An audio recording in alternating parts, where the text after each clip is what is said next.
kelas yang bersih 100% tidak menjamin bahwa dia nyaman dalam proses belajar mengajar di kelas. Kenapa begitu? Kelas yang sehat bukan sepenuhnya kelas yang bersih secara ruangan, secara fisik yang kita tampak bahwa sarana prasarannya sudah tidak berdebu, sudah bersih, sudah disapu, sudah dipel. Bukan itu yang dimaksud dengan kelas yang sehat.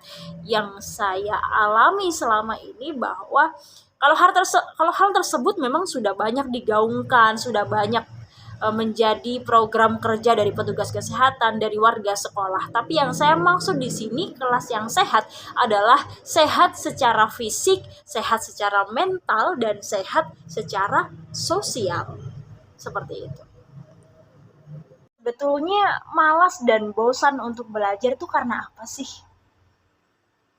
Bukan karena kita jamnya berada di posisi paling akhir, jam 12 misalnya, atau jam 1 siang gitu kan. Enggak. Bahkan di jam-jam pertama gitu, sering kita melihat di lapangan kondisi siswa itu tidak siap dalam belajar. Mereka lesu, gelisah, atau bahkan mereka memiliki ekspresi yang tidak jernih. Artinya mereka membawa permasalahan dari luar masuk ke sekolah. Dan itu yang mengakibatkan mereka tidak semangat dalam belajar. Nah, artinya ketidaksiapan belajar itu sebetulnya mereka yang bawa ke sekolah. Dan tugas kita memperbaiki kondisi kenyamanan belajar siswa. Gitu. Bukan hanya anak-anak sih ya. Kita saja malas belajar kalau kondisi batin ini sedang tidak baik-baik saja gitu kan. Dan kondisi yang tidak baik-baik saja itu tadi berarti ada yang sakit gitu kan. Artinya kesehatan kita sudah mulai terganggu.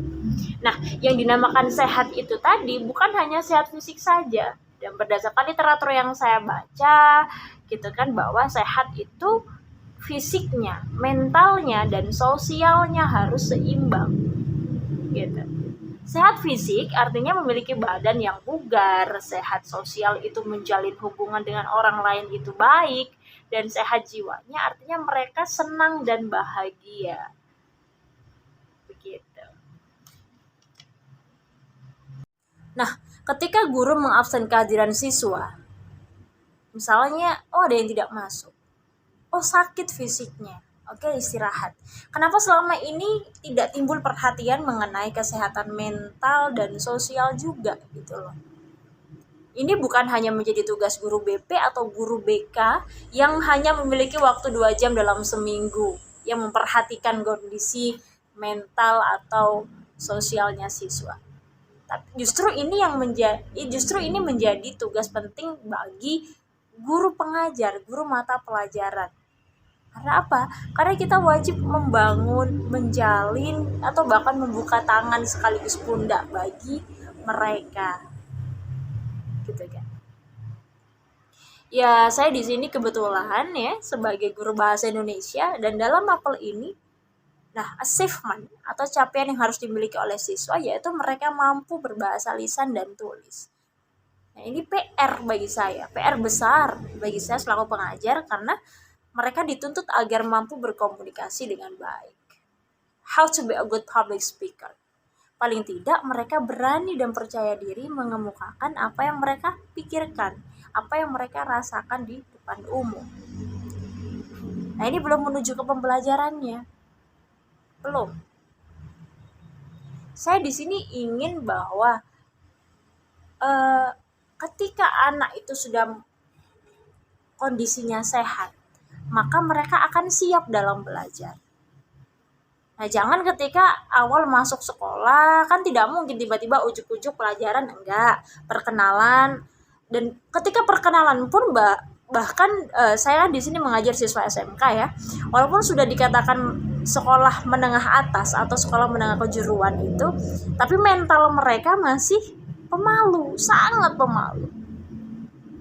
Untuk perkenalan saja, waduh, itu susahnya minta ampun. Seperti siswa di sekolah dasar ataupun sekolah SMP begitu. Nah, bagaimana caranya kita membangun rasa percaya diri mereka?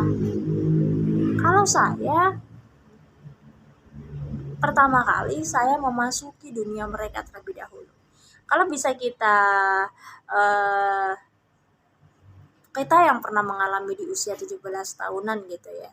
Itu kan usia pubertas. Nah, usia dimana mereka jatuh cinta, suka pujian, suka hal-hal yang baru. Nah, cara perkenalannya bagaimana? Maka dari itu silakan teman-teman share hal-hal yang kondisinya selaras dengan keadaan mereka. Misalnya bagaimana sih kita share mengenai bagaimana cara mendekati guru supaya nilainya naik gitu. Kemudian jadi siswa teladan itu karena apa? Kemudian bagaimana cara membangun relasi atau hubungan yang baik dengan teman, atau kita bisa share jatuh cinta yang indah gitu kan di usia 17 tahun seperti itu. Dan ingat, ketika mereka berkomunikasi di depan umum,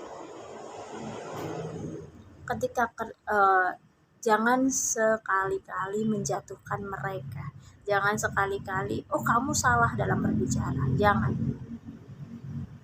Kita tahu bahwa di sini mental anak akan mengalami cedera. Kenapa begitu? Sakit batinnya. Cedera batinnya itu artinya ketika mereka sudah kita salahkan untuk yang pertama kali, oh kamu salah, penampilan kamu jelek, jangan. Dan di situ siswa akan merasa terganggu dalam dirinya. Wah, nanti kalau saya maju berikutnya pasti salah lagi. Jiwa jiwa kompetisinya jangan langsung di down kan begitu, jangan. Itu apa ya? Memang dari kecil gitu kan